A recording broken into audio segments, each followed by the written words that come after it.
2024년 첫 신년 감사 예배로 오늘도 이 자리 가운데 오신 여러분들 모두에게 올 한 해도 각자가 세우신 그 계획과 꿈이 하나님의 은혜 가운데에 믿음 안에서 온전히 이루어지는 놀라운 은혜가 있기를 주님으로 축복합니다. 오늘 말씀의 제목을 충성된 사람에게 부탁하라. 본문 2절의 말씀을 인용해서 그렇게 말씀의 제목을 기록했습니다. 이 일들 가운데서 먼저 오늘 이 충성이라는 단어, 군인으로서 나라에 가셨던 분들은 경례 구호로 또 이런 충성이라는 단어를 많이 쓰기도 하는데, 재밌는 것은 이 로마의 고시대 가운데에 이 충성이라는 그 단어의 원어적인 그 뜻의 의미가 나름의 또 재미가 있다라고 얘기할 수가 있는데, 충성의 원어적인 뜻은 무슨 의미가 있느냐? 양초가 들어있지 않다, 이런 의미가 들어있는 거예요. 아니 무슨 충성을 하고 있는데 양초 얘기가 뭐냐? 이 얘기의 배경은 어떻게 되냐면, 옛날 로마에서는 대리석으로 그 집이나 어떤 건물들을 세울 때에 큰 건물을 그렇게 대리석으로 세우게 되는데, 그런데 이 대리석으로 건물을 짓다가 그 대리석이 또 깨지는, 모퉁이나 이런 부분들이 어떤 실수로 이렇게 깨지거나 이렇게 흠이 나게 되면 그 부분을 갖다가 그대로 또 다른 사람에게 그것을 팔려고 하거나 이렇게 한다라면, 여기 흠이 있는데 이런 일들이 있으면 그 값 자체가 좀 떨어질 수밖에 없으니까 그 대리석의 색깔과 비슷한 양초를 갖다가 거기에 끼워 넣는 거예요. 대충 이렇게 쳐바르듯이 발라 놓는 것입니다. 그러면 감쪽 같아 보이는 거예요. 같은 인색으로. 그런데 그렇게 건물을 매입하고 지나가는 일들 가운데서 그 날씨가 덥다 보니까, 날씨가 계속 쬐다 보면 어떻게 됩니까? 양초가 이제 녹아가지고 흘러내리게 되는 거예요. 그러면 그때서야 흘러내린 여기저기 그런 양초가 흘러내려서 굳어있는 그런 모습을 바라보면 얼마나 그 건물의 모습들이 엉망이 되겠습니까? 그런 모습을 바라볼 때에 그 건물을 산 주인은 또 얼마나 기분이 안 좋겠어요. 그래서 이 충성이란 그 단어에 양초가 들어있다는 이런 말을 사용하는 것은 뭘 얘기하고 있느냐? 그 충성이라는 것은 속임수가 없이 진실함이 있다, 이런 의미가 바로 충성이라는 거예요. 어떤 나라에 충성을 하든가 어떤 사람에게 충성을 하든가, 그런 충성을 할 때에 겉모습만 번들하게 나가는 것이 아니라 정말 진실된 마음을 가지고 그 모든 일들 가운데에 열심으로 나아가는 그 모습이 바로 충성된 사람이라고 지칭할 수가 있다는 거예요. 2000년 전 이 땅에 오셔서 우리를 구원하시기 위하여 십자가를 지시고 또 부활하시고 승천하신 그 예수님은 마지막 날에 다시금 재림의 주로, 심판의 주로 이 땅에 오실 것을 우리에게 분명하게 약속하여 주셨습니다. 그리고 그렇게 다시 올 때 그 주님께서는 뭐라고 하느냐?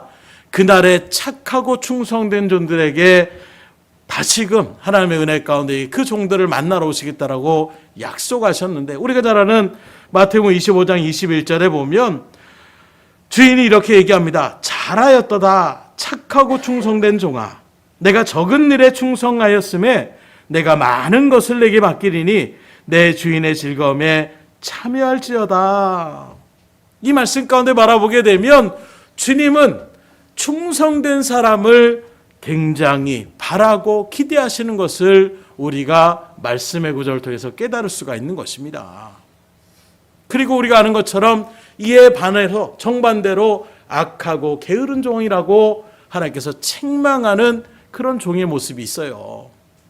그리고 이런 착하고 충성된 종에게는 분명한 상급이 있음을 또 우리에게 증거하고 있는데, 그렇기 때문에 오늘 믿음의 길을 걸어가고 있는 저 여러분들, 하나님께 부름받아서 주님의 은혜가 무엇인지 알고 이제는 하나님의 뜻대로 살고자 하는 그 마음의 중심을 가지고 우리가 믿음의 길을 걸어갈 때에 그 사명에 또는 소명에 대한 그 믿음의 의미를 우리 가운데에 분명히 새길 수가 있어야 된다는 거예요. 그냥 되는 대로 어쩔 수 없어서 하는 신앙생활이 아니라 하나님께서 나에게 주신, 하나님 나에게 맡겨주신 믿음의 사명이 무엇인지를 바로 알고 그 사명을 잘 감당해야 된다는 것입니다. 왜냐하면 이 사명은 하나님의 나라에 대한 사명이기 때문에 바로 이 사명을 어떻게 감당해야 하는지를 성경은 우리에게 뭐라고 증거하느냐? 맡은 자들에게 구할 것은 충성이니라, 이렇게 우리에게 분명하게 선포하고 있기 때문인 것입니다. 그래서 우리에게 맡겨진 이 하나님의 사명, 이건 값어치 없는 사명이 아니라 너무나도 존귀하고 귀한 사명이에요. 이 사명을 우리가 잘 감당하며 나가기 위해서는 어떻게 되느냐? 충성된 사람이 되어야 된다는 것을 강조하고 있습니다. 아무에게나 이런 사명을 맡길 수 없다라는 거예요. 충성되지 않은 사람들은 이 사명을 감당하지 못한다는 것입니다. 오늘 말씀의 배경은 이제 사도 바울이 그 사역의 일들을 마무리하며 나가는 그 모습 속에서 이제 네로 황제의 박해로 로마의 두 번째 투옥이 되는 거예요. 처음에 로마로 압송되었을 때에 천부장이나 백부장들의 이런 말을 통해서 어느 정도의 자유함을 그렇게 얻는 가운데에 약 1년 동안 많은 사람들에게 또 복음을 증거하며 나갈 수 있는, 정말로 바울이 소망하고 원했던 그 복음의 일들을 그렇게 나누며 나갈 수 있는 기회를 얻었어요. 그러다가 이제 다시금 이제 황제에게 나 재편받아야겠습니다, 이런 일들로 바울이 송사를 했기 때문에, 상고를 했기 때문에, 그래서 2차 다시금 이제 감옥에 그렇게 들어가게 되었을 때에 이제 바울은 알게 되었습니다. 이제 얼마 안 있으면 나의 생명이 다할 수밖에 없구나. 이미 예루살렘으로 올라갈 때부터, 로마로 압송될 때부터 자기에게 성령의 은혜로 이제 그것이 자기의 이 땅의 생애의 마지막 걸음이 될 것을 바울은 이미 알고 있었던 것입니다. 그래서 이제 2차 투옥을 그렇게 당하게 되는 그 모습 속에서 자신의 죽음이 이제 임박한 그 가운데에 최후의 그 죽음의 시간을 기다리며 써내려갔던 마지막 서신이 바로 디모데 후서라고 이야기할 수가 있는 거예요. 그렇기 때문에 이 디모데후서에는 바울의 어찌 보면 그간 살아왔던 그의 선교적 삶의 어떤 결론이라고 할 수 있고, 유언과도 같은 그런 강력한 메시지라고 이야기할 수가 있는데, 그가 고난과 눈물로 살아온 그 선교적인 삶을 마감하면서 마지막 부탁하고 있는 말이 바로 무엇이냐? 충성된 자가 되어라, 이걸 말씀하고 있는 거예요. 그 모든 하나님의 일들을 감당하며 이제 마지막 최후의 순간을 맞이하는 그 얼마 남지 않은 시간 가운데서 자기의 정말로 믿음의 아들이라고 일컬어지는 그 디모데에게 서신을 유언과도 같이 그렇게 보내면서 하는 그 말씀의 핵심은 충성된 자가 되라는 것입니다. 그러면서 바울은 이 충성을 생애 목표로 살아가는 믿음의 사람들에게, 또 믿음의 여정을 걸어가는 성도들에게 충성된 영광스러운 종이 되는 그런 길을 다하여 어떤 자가 바로 충성된 자리에 서는 것이냐, 세 가지의 어떤 비유를 통하여 교훈하고 있는데, 오늘 이 본문의 말씀의 교훈을 우리가 잘 깨달아서 2024년 한 해 정말 앞에 충성된 일꾼으로 그렇게 주의 일들을 감당하심을 통하여 하나님의 놀라운 은혜를 충만히 누리시며 하나님 맡겨진 사명을 잘 감당해 나갈 수 있는 저희들의 삶이 될 수 있기를 주님으로 축복합니다. 그러면 바울이 교훈하고 있는 충성된 일꾼은 어떤 사람이 되어야 된다는 것을 우리에게 증거하고 있느냐? 그 첫째는 바로 좋은 병사와 같이 충성하라고 말씀하고 있습니다. 3절로 4절의 말씀을 다시 보면, 너는 그리스도 예수의 좋은 병사로 나와 함께 고난을 받으라. 병사로 복무하는 자는 자기 생활에 얽매여 있는 자가 하나도 없나니 이는 병사로 모집한 자를 기쁘게 하려 함이라, 이렇게 분명하게 선포하고 있는 것입니다. 이 말씀의 구절 가운데 바라보게 되면 충성된 병사는 그 병사로 불러진 대장을 기쁘게 하는 것이 1차적인 책임이요 의무라는 것을 먼저 우리에게 분명하게 말씀하고 있어요. 다시 말하면 그렇게 모집된 자를 기쁘게 지어야 충성된 군인이 되는 것처럼, 하나님의 좋은 병사로 부름받은 믿음의 성도들도 우리의 대장 되시는 그 예수님을 기쁘게 하드리는 데에 힘과 정성을 다해야 된다라는 것을 우리에게 말씀하고 있는 거예요. 곧 충성된 믿음의 성도는 주님을 기쁘시게 하는데 목적을 두는 사람이라는 것을 우리가 잊지 말고 여러분들의 심령 가운데 세울 수 있기를 주님으로 축복합니다. 이게 거꾸로 되는 모습 가운데 있는 거예요. 신앙생활을 왜 합니까? 복 받기 위해서 합니다. 하나님의 어떤 은혜를 누리기 위해서 합니다. 정말로 우리가 신앙의 여정의 길을 걸어가는 것은 우리의 대장 되시는 예수님을 기쁘게 하는, 또 다른 말로 하나님의 영광을 드리는 삶을 살기 위해서 우리가 살아가는 것입니다. 이게 바른 성도의 삶의 목표라고 이야기할 수가 있는 거예요. 실제로 이 세상에서도 대장에게 근심을 끼치고 걱정하게 하는 군사는 저 부하는 참 나에게 기쁨을 주는 군사야, 저 군사는 참 좋은 군사야, 이렇게 얘기할 사람이 어디 있겠어요? 어떤 사람이 좋은 병사라고 그렇게 얘기하겠습니까? 어떤 명령이든 그 명령을 들으면 그대로 따르고 나아가는 이런 병사들이 정말로 좋은 병사라고 지칭할 수밖에 없는 거예요. 요새 서울의 봄이라는 영화에 대한 부분들을 이야기할 때에 거기에서 충성된 어떤 군인의 표상들이 어떤 것인지를 우리에게 잘 보여주고 있습니다. 그런 모습들과 오늘 말씀의 모습들을, 기록된 말씀을 바라보더라도 그것이 딱 일맥상통하는 부분들이 참 많이 있는데, 그러면 대장이 기뻐할 때가 언제라고 얘기할 수가 있겠어요? 부하로서 대장을 기쁘시게 하는 것은 어떨 때가 기쁘게 하겠습니까?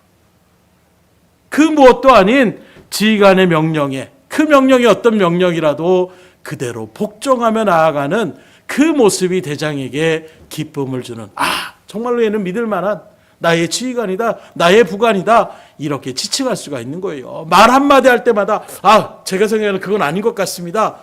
세상 말로 얘기해서 토를 달거나 이렇게 얘기하는 일들 가운데 서면 그런 일들 가운데 그 사람은 대장에게 있어서는 기쁨을 주는 군사라고 이야기할 수가 없는 거예요. 어떤 명령이도 때로는 그 명령을 불합리하다고 생각할 수 있는, 그 명령대로 내가 죽을 수도 있는 그런 자리일지라도 나의 대장이, 나의 지휘관이 이렇게 명령하면 그것에 일말의 어떤 토를 달지 않고 그대로 출전하며 나아가는 이런 부하가 정말로 그 대장을 기쁘게 하는 그런 종이라고, 그런 군사라고 이야기할 수가 있는 거예요. 마찬가지로 바울의 이런 표현은 바로 무엇을 얘기합니까? 우리 주님의 말씀이 우리 가운데 선포되어진다라면 그 말씀에 대해서 시대에 맞지 않는데요, 그렇게 하면 내가 손해가 되는데요, 이 말씀은 내가 받으면 뭔가 유익이 될 것 같고 이 말씀은 나에게 뭔가 불이익이 될 것 같은, 가감하면 그 말씀을 이렇게 저렇게 골라먹는, 골라듣는, 골라서 행동하는, 골라서 순종하는, 이것이 주님의 마음을 기쁘게 하는 좋은 병사, 좋은 성도의 모습이 아니라 어떠한 주의 말씀이라도 그 말씀에 순종하면 내가 억울할 수도 있는데, 내가 손해볼 수도 있는데, 하나님의 명령의 말씀이라도 그것이 하나님의 명령의 말씀이라면, 그것이 우리를 향한 주님의 말씀이라면 그대로 순종하겠습니다 하고 나아가는 그런 믿음의 성도가 충성된 일꾼이라고 우리에게 증거하고 있고, 그런 사람들을 주님이 기뻐하며 충성된 종이라고 일컬어진다라고 말씀하고 있는 거예요. 다시 말해서 주님이 주시는 그 말씀의 한 점이나 그 일액이라도 더함이나 덜함이 없이 그 말씀 그대로 순종하는 자가 하나님의 마음을 기쁘시게 하는 자라고 우리에게 증거하고 있는 것입니다. 올 한 해 이렇게 하나님의 마음을 기쁘시게 하는 여러분들의 발걸음이 될 수 있기를 주님으로 축복합니다. 또한 충성된 믿음의 병사는 사사로운 정에 얽매이는 사람이 아님을 또한 우리에게 증거하고 있습니다. 곧 자신이 개인적이고 사사로운 일 때문에 맡겨진 그 사명을 잃어버리고 맡겨진 일을 소홀히 여긴다라면 그 병사는 좋은 병사라고 일컬어질 수가 없는 거예요. 오히려 명령 불복종이나 맡겨진 일들을 제대로 하지 못한 그에 따른 처벌을 받을 수밖에 없는 것입니다. 그래서 나라에 부름받은, 그래서 어떤 군인적인 어떤 영화들을 바라보게 되면 가정에 대한 것들도 때로는 나라의 일들 때문에 내려놓는 일들이 있어요. 요즘은 개인주의적인 것이 굉장히 인간 존중이라는 이런 일들의 모습이 너무 강하다 보니까 그래서 점점 얘기하는 것이 군인이 군인 같지 않다, 이런 얘기들을 참 많이 듣게 되는 그런 시대가 됐습니다. 명령하면 앞으로 나아가라. 그럼 과연 그 일들 가운데서 야, 나갑내가 죽는데 너나 나아가라, 이렇게 반응할 사람들이 얼마나 있을까. 말 그대로 그런 모습에서 당나라 군사라고 얘기하는 일들의 모습이 바로 그거예요.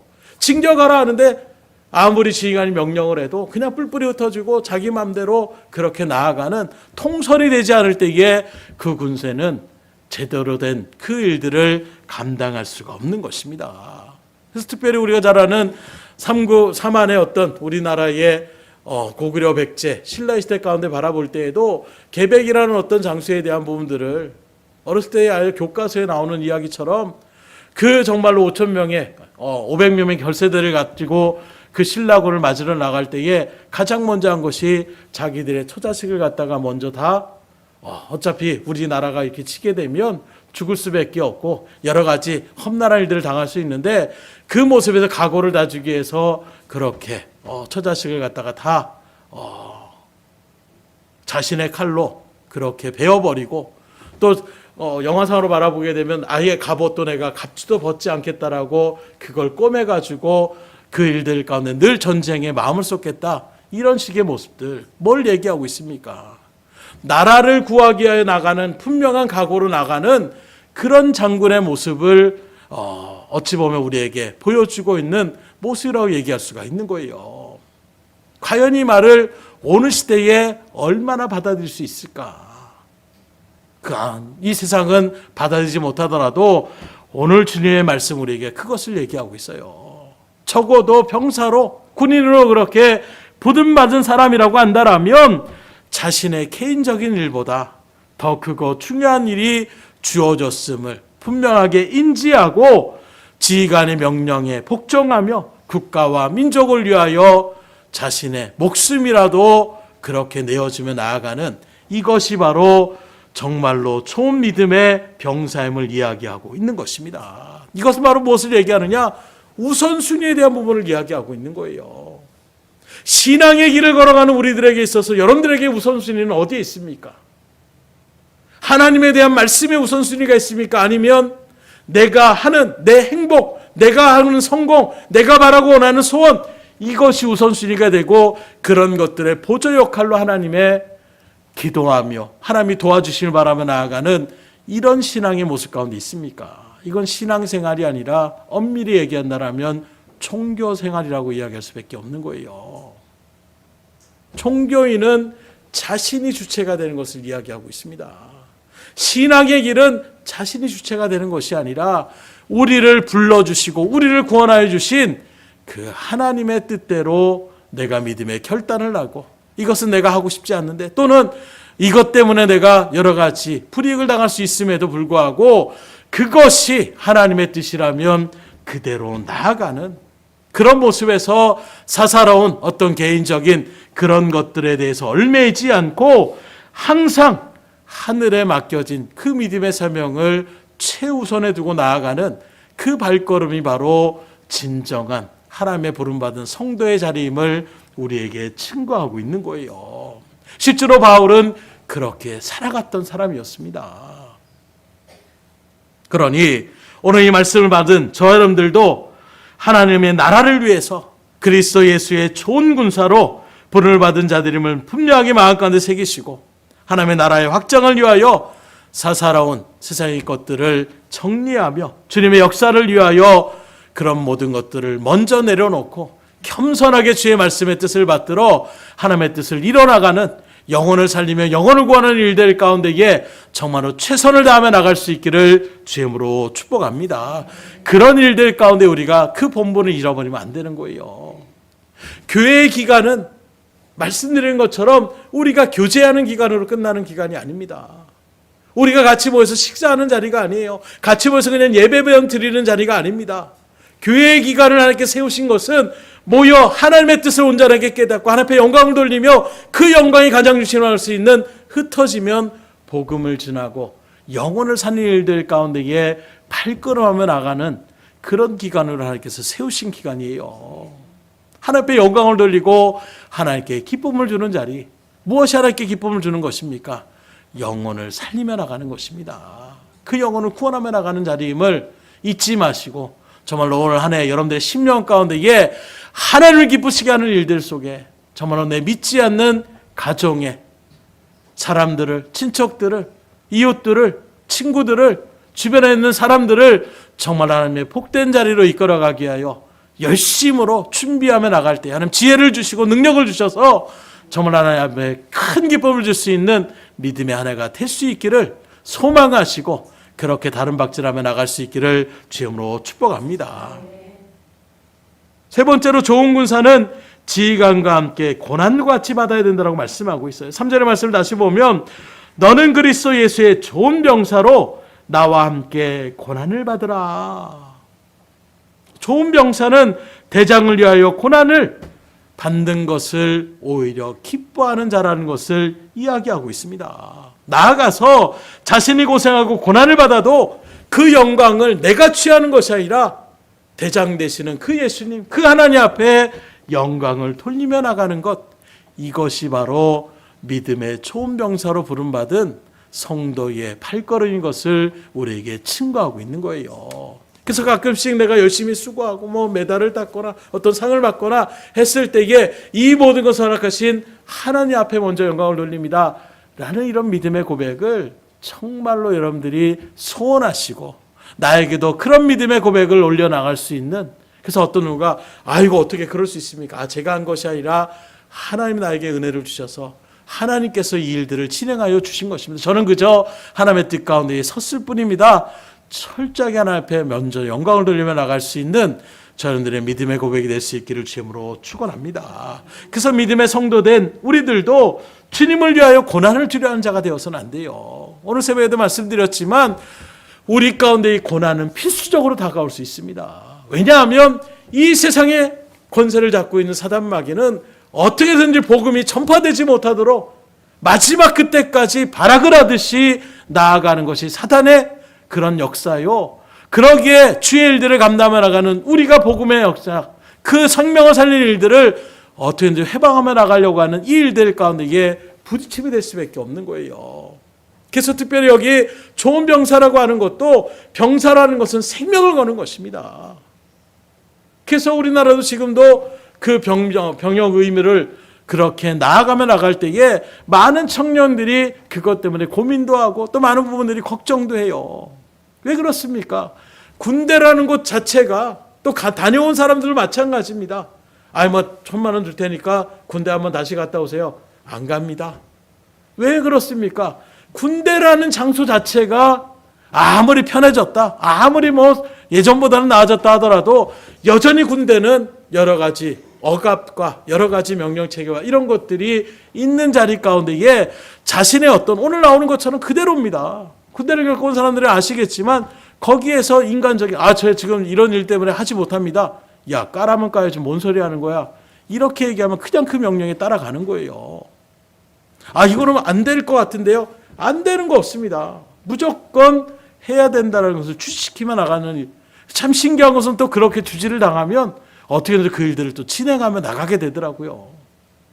그래서 주의 일들을 감당하며 나가는 일들 속에서 군대라는 곳, 여러분들이 좋은 하나님의 믿음의 병사로 훈련받았다는 것은 고난이 얼마든지 우리 가운데에 다가올 수 있다는 것을 믿음으로 아셔야 되는 거예요.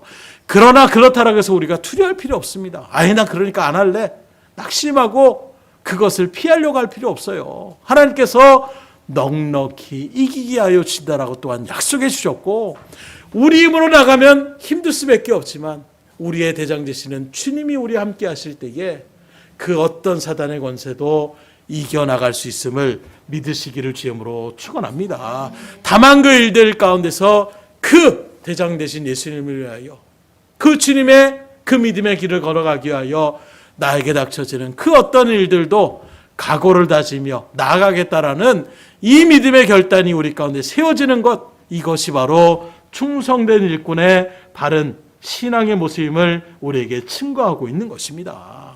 그러기에 올 한 해도 정말로 하나님의 뜻 가운데 온전하게 서서 하나님의 그 모든 일들에 어떤 고난과 박해가 와도 맡겨진 주의 일들을 온전히 감당하며 나갈 수 있는 은혜를 바라며 나아가시고 준비하며 기도하시고 그런 일들 가운데에 넉넉함으로 또 그 일들 가운데에 바울의 고백처럼 우리가 잠시 잠깐 당하는 고난과 이후에 우리가 누리는 그 영광과 비교할 수 없는 이 놀라움의 영광의 은혜를 소망하고 그 영광을 충만히 받아들이며 나갈 수 있기를 주님으로 축복합니다. 그래서 고난하지 않고 영광은 없어요.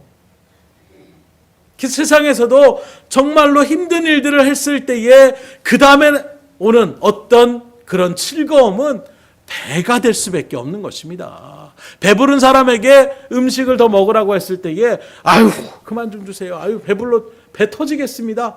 오히려 뭔가 먹을 것을 원하면 거절을 해요. 먹는 것의 즐거움을 잘 느끼지 못합니다. 아유 그냥 오늘 그냥 막지 않을까? 오히려 이런 생각이 있어요. 그러나 정말로 배고픔의 자리 가운데 있는 사람에게는 사탕 하나라도 그 밥 그냥 맨밥 한 입이라도 그것이 그 사람에게 얼마나 달달하고 달콤하고 그것이 얼마나 그 가운데에 행복감을 주는지는 배고픔을 당해본 사람만이 누릴 수 있는 축복이라고 얘기할 수가 있는 거예요. 무슨 말씀 드리고자 하냐면 우리가 평탄한 삶을 원하지만 평탄한 삶을 살다 보면 하나님께 대한 감사의 마음을 우리는 잊어버리게 되더라고요.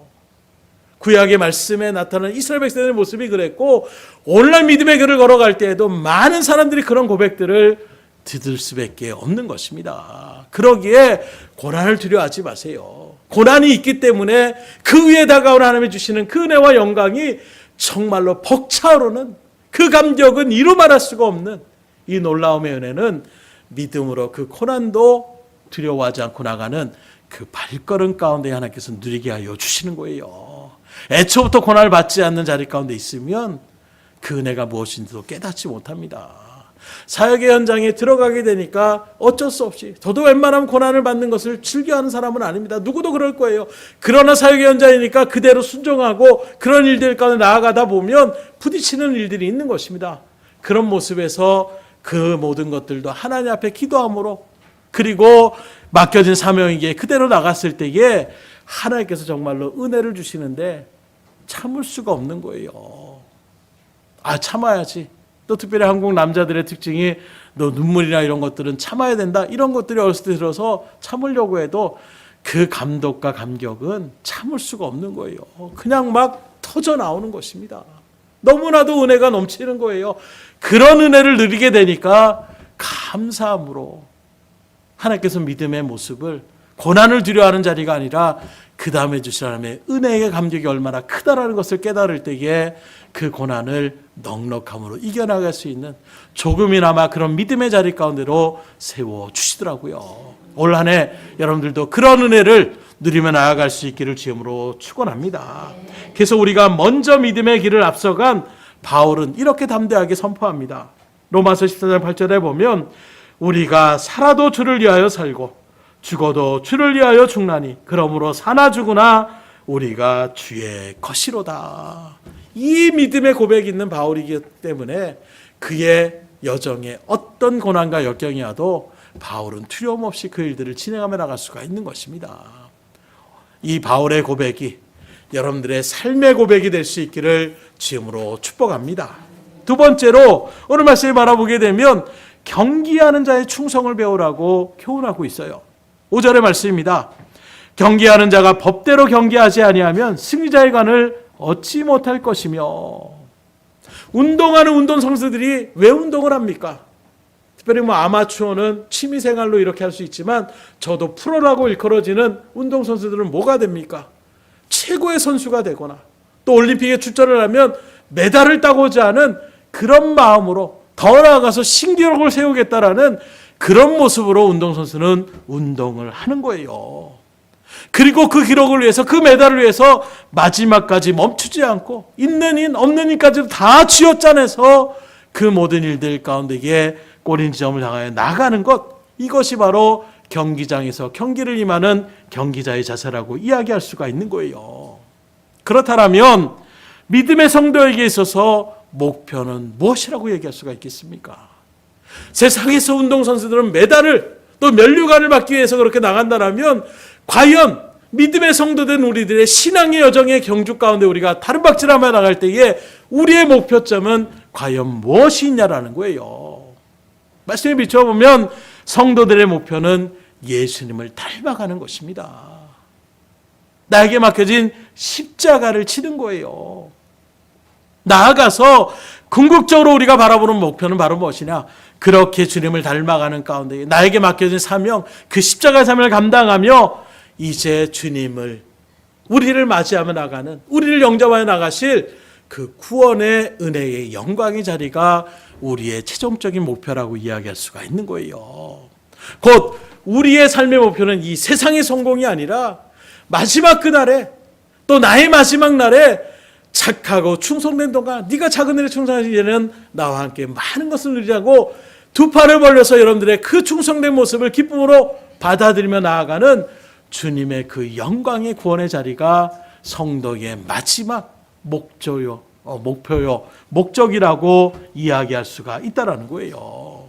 그런데 이런 일들을 나타내기 위해서 운동하며 나아가는 경기하는 선수는 우승을 바라보며 쉬지 않고 땀을 흘리며 훈련에 매듭합니다. 그래서 어떻게 보면 실전의 어떤 일들보다 훈련의 기간 가운데서 살아갈 때에 더 고통스럽고 더 힘든, 아침부터 운동을 하고 또 식사를 하고 역도 선수의 어떤 여자 역도 선수에 대한 어떤 삶을 바라보니까 일어나서 운동하고 들어와서 밥 먹고 자고 또 일어나서 운동하고 밥 먹고 자고 이걸 3번 반복을 하더라고요. 끊임없이 운동을 하는 것입니다. 왜요? 메달을 따기 위해서는 운동은, 훈련은 필수인 거예요. 마찬가지로 믿음의 성도 역시도 하나님의 놀라운 이런 은혜의 역사, 믿음의 역사를 일어나려면 훈련은 필수라고 얘기할 수밖에 없어요.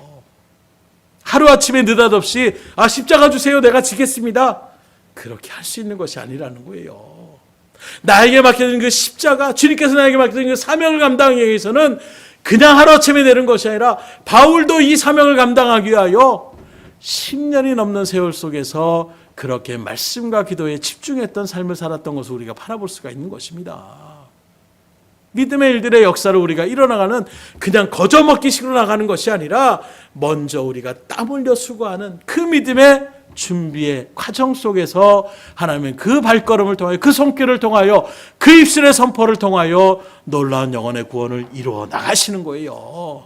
그냥 막 전한다라고 해서 되는 것이 아니라 정말로 내 마음 가운데 또 내주하시는 성령의 수많은 역사가 임할 때에 그 하나님의 말씀에 담대한 선포 가운데에 그 영혼의 심령이 무너지는 것입니다. 기도도 준비하지 않고 아무것도 하지 않고 그냥 하나님 이거 해주세요, 이런 일들의 모습은 온전한 성도의 바른 자리라고 이야기할 수가 없는 것입니다. 바로 그것을 이야기하고 있는 거예요. 그러면서 뭐라고 합니까?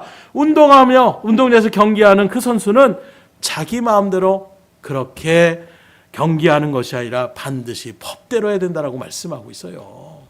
곧 규칙을 어기고 나가면 운동장을 가서 400m 트랙을 쭉 돌아야 되는데, 한 바퀴 돌아야 되는데, 아이고 나는 여기서 가로질러가지고 이렇게 뛰어야지, 내가 1등입니다. 누가 그 사람을 1등으로 인정해 주겠어요? 심지어 자기 트랙이 있는데 옆에 트랙으로 조금만 벗어나도 실격 처리가 되는 것. 우리가 자는 쇼트 스케이트도 항상 바라볼 때에 사람들에게 접촉을 했는지 이거 항상 비디오 판독을 해가지고 이 사람 실격입니다, 이렇게 해가지고 한순간에 그것 때문에 승패가 단락되는 것을 바라볼 수가 있습니다. 또 금지된 약물을 복용하고 그런 일들 가운데 나갔을 때 나중에 그것이 밝혀지게 되면 메달을 그렇게 목에 걸었더라도 다시금 박탈당하게 되는 이런 모습들도 우리가 스포츠의 어떤 모습들을 통해서 바라볼 수가 있는 거예요. 마찬가지예요. 믿음의 성도도 내가 하고 싶은 대로 충성하고, 나 이렇게 하는 게 충성입니다, 나 이렇게 열심히 하는 것으로 하나님 앞에 충성하겠습니다, 내 방식과 내 방법대로 가는 것이 아니라 하나님의 뜻에 부합되는 삶으로 우리가 충성하셔야 된다는 거예요. 그러면 그 하나님의 뜻이 무엇입니까? 그래서 우리가 말씀을 상고하는 것입니다. 이 말씀 안에 하나님이 우리를 향한 뜻이 있어요. 우리가 어떻게 살아가라는 방법을 제시하고 있습니다. 그렇기 때문에 여러분들이 말씀을 듣지 않고 말씀을 묵상하지 않고 우리가 하나님의 일들을 감당한다, 난 열심히 하고 충성하고 있는데요, 과연 그 충성이 하나님 앞에서 바른 충성이라고 얘기할 수가 있겠냐는 거예요. 그래서 믿음의 길은 그냥 열심히 하는 것보다 바로 알고 나아가는 것이 더 중요하다라는 거예요. 오히려 바르지 못한, 늘 비교하지만 이단과 사이비에 빠진 사람들이 얼마나 열심히 있는지 몰라요. 상상할 수 없을 정도로 오늘 우리가 말씀했던 일들의 모습들을 여러분들이 얼마나 받았는지 모르겠지만 여러분들 가정도 포기할 수 있어야 됩니다. 물질도 포기할 수 있어야 됩니다. 이런 말씀들을 누구보다 철저하게 그 일들을 진행하며 나가는 사람들이 거기에 빠져있는 사람들의 모습이라는 거예요. 정말로 얼마나 그 일들 가운데 열심을 내는지 몰라요. 그럼에도 불구하고 그 열심은 정말로 본받을 만하지만 안타까운 것은 바로 된 열심이 아니기 때문에 안타까움일 수밖에 없는 거예요. 그렇다면 오늘 여러분들은 바른 말씀의 자리 가운데에 이렇게 주님의 은혜가 무엇인지를 알고 있다라면 여러분들이 충성하지 못함으로 열심으로 나아가지 못함으로 그 은혜를 누리지 못한다라면 이것만큼 안타까운 것이 어디 있겠어요. 주의 일들 가운데서 말씀의 자리를 온전하게 붙잡고 그 말씀대로 순종하며 나아갈 수 있기를 주님으로 축원합니다. 말씀 들었으면 불구하고 하나님 요거는 요렇게 하는 게 더 나을 것 같습니다 하고 그것을 변질시키면 그건 온전한 하나님 앞에 충성된 성도의 바른 자리라고 이야기할 수가 없는 거예요. 말씀 그대로 그 하나님의 법대로 하나님의 뜻대로 나아갈 때에 그것이 충성된 믿음의 자리임을 이야기하고 있는 것입니다.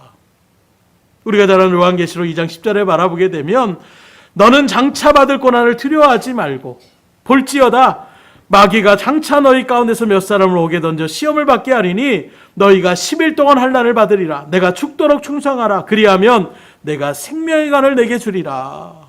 무슨 말입니까? 마지막 숨을 거두는 그 순간까지, 죽음을 맞이하는 그 순간까지 충성을 다하라고 이야기하고 있는 것입니다. 고난 때문에 물러서지 말라라는 거예요. 운동선수가 정말로 그 메달을 찾기 위해서 나갈 때에 훈련을 마다하지 않습니다. 난 너무 힘들어서 못하겠습니다. 그러면 메달도 포기해야 되는 거예요. 정말로 그 메달이 소망이라고 한다면, 국가대표가 되기를 소망한다면 누구보다도 열심으로 내가 잠을 줄여야 되겠구나, 훈련 시간을 더 늘려야 되겠구나, 식사량을 조절해야 되겠구나, 스스로가 그 고난을 마다하지 않는 것입니다. 우리가 믿음에 맡겨진 사명, 하나님에 맡겨진 일들을 감당하기 위하여 이러한 분명한 믿음의 결단이 여러분들 가운데 새겨지시고 그런 일들 가운데 주신 하나님의 놀라운 은혜를 충만히 받아 누리는 올 한 해가 될 수 있기를 주님으로 축복합니다. 그래서 말씀드리면 계속해서 강조하지만 고난 없이 영광의 멸류관을 받을 수 없어요. 계시록의 말씀도 분명한 여러분들을 박해 가운데 던지는 모습들이 있다는, 그러나 두려워하지 말라라는 거예요. 왜요? 우리에게 생명의 멸류관을 주님께서 준비시켜 놓았기 때문에. 그러기에 우리는 결코 그 모습을 바라보며 이 땅의 소망이 아닌 하늘의 소망을 가진 자로서 죽음을 맞이하는 그 순간까지 하나님 앞에 영광의 삶을 살아갈 수 있기를 주님으로 축원합니다. 마지막으로 농부의 충성됨을 본받으라고 말씀하고 있습니다. 6절의 말씀입니다. 수고하는 농부가 곡식을 먼저 받는 것이 마땅하니라. 농부는 일단 뭐 하는 사람이냐? 수고하는 사람이에요. 일하는 사람입니다. 농부로 그 일들을 하는데 나 농사나 지어야 되겠다. 그리고 거기서 낮잠 자러 가는 사람 없어요. 농사하는 일이 쉽지 않습니다. 그런데 이런 농부는 어떻게 됩니까? 그런 농부의 농사를 지면서 그 섭리를 알게 돼요. 최근에도 어떤 그런 프로그램을 바라보니까 연예인들이 몇 명이 이렇게 청년들이 가가지고 깨를 심고 배추를 심고 이런저런 일들을 심어 나가는데 그런 얘기를 하는 거예요. 심어 놓고 물 주고 뭔가 했더니 일주일 지나서 왔더니 정말로 싹이 나네. 정말로 열매가 맺히네. 정말로 신기하다. 이렇게 얘기하는, 바로 이것이 자연의 법칙입니다. 농부는 그걸 아는 거예요. 심는 대로 거두는 사람이요, 뿌리는 대로 거두고 뿌린 분량만큼 거두는 것으로 그렇게 소출을 걷는 것이 무엇인지를 아는 사람이 바로 농부라고 이야기할 수가 있는 것입니다. 그래서 내가 땀 흘린 수고만큼 소출을 거둘 수 있다는 것을 알고 있는 사람들이 농부이기 때문에 그래서 열심을 다하는 것입니다. 충성을 다하는 거예요. 그리고 나서 하늘의 뜻을 기다리는 것입니다. 왜요? 마지막에 그런 충성된 일들은 아유 알아서 하나님 해주시겠지, 이게 아니라는 거예요. 내가 할 수 있는, 아침에 일찍 일어나서 김을 내고 또 뭐 물을 주고 여러 가지 어떤 병충해나 이런 것들을 예방하려고 최선을 다하며 나가고, 그럼에도 불구하고 어떤 기후의 일들은 하나님께 달려있기 때문에 그런 모습은 또 하나님 앞에 기다리며 나아가는, 그래서 내가 할 도리를 최선을 다하여 하고 그 다음에 하나님의 뜻을 그렇게 기다리며 나가는 것이 충성된 자라고 이야기하고 있는 거예요. 곧 이것은 뭘 얘기합니까? 농부는 결단코 유행을 바라지 않습니다. 씨를 뿌리지도 않았는데 아유 오늘은 좀 100배 수출을 거뒀으면 좋겠다, 이렇게 생각하지 않는 사람들이에요. 왜요? 씨를 뿌리지 않았는데 어떻게 열매를, 소출을 거둘 수가 있겠어요?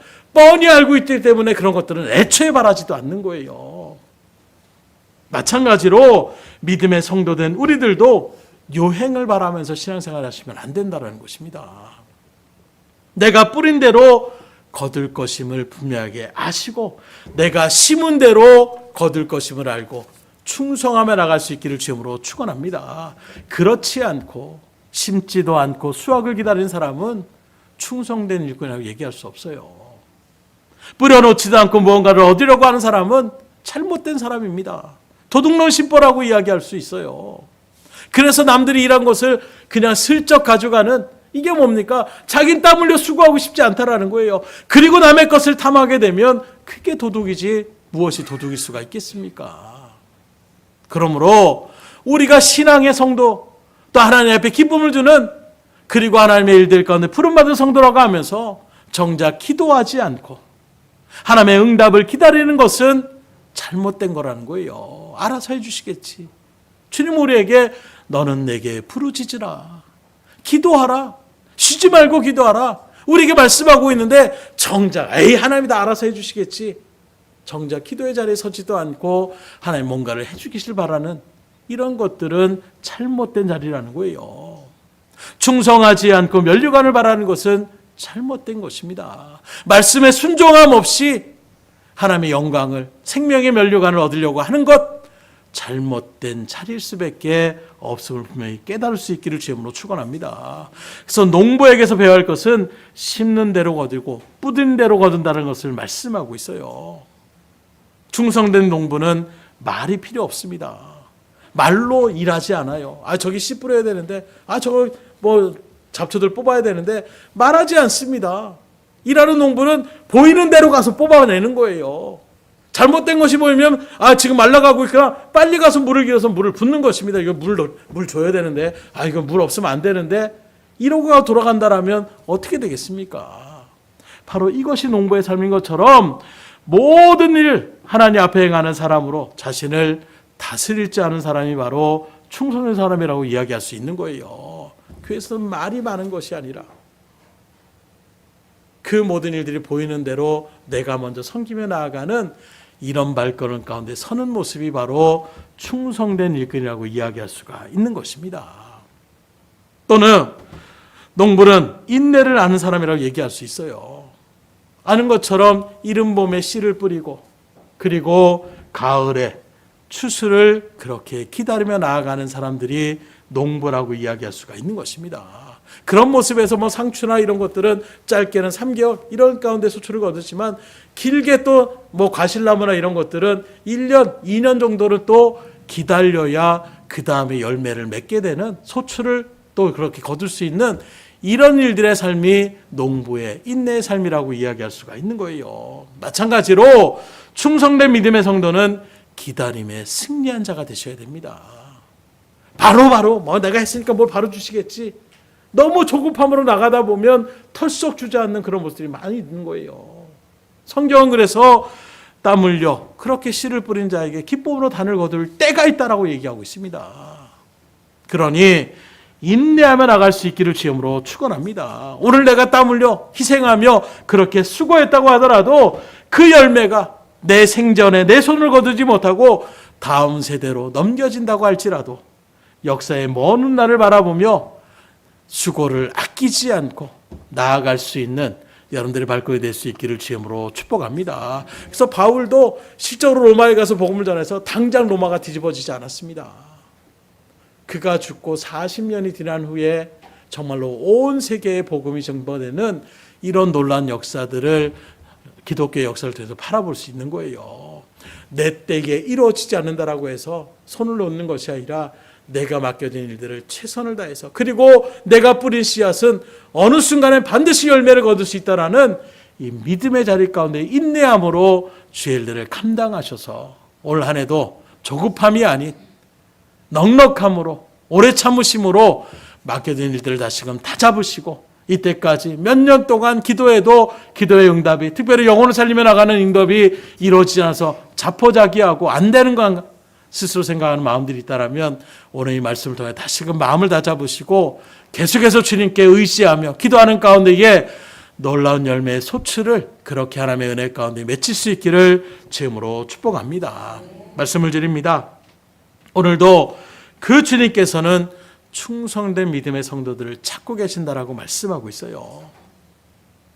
마태복음 25장의 달란트의 비유처럼 마지막 날에 주님 앞에 자랑스럽게 설 수 있는 사람들이 충성된 일꾼입니다. 보소서 나에게 5달란트를 주셨는데 5달란트를 남겼습니다. 나한테 2달란트를 주셨는데 내가 2달란트를 남겼습니다.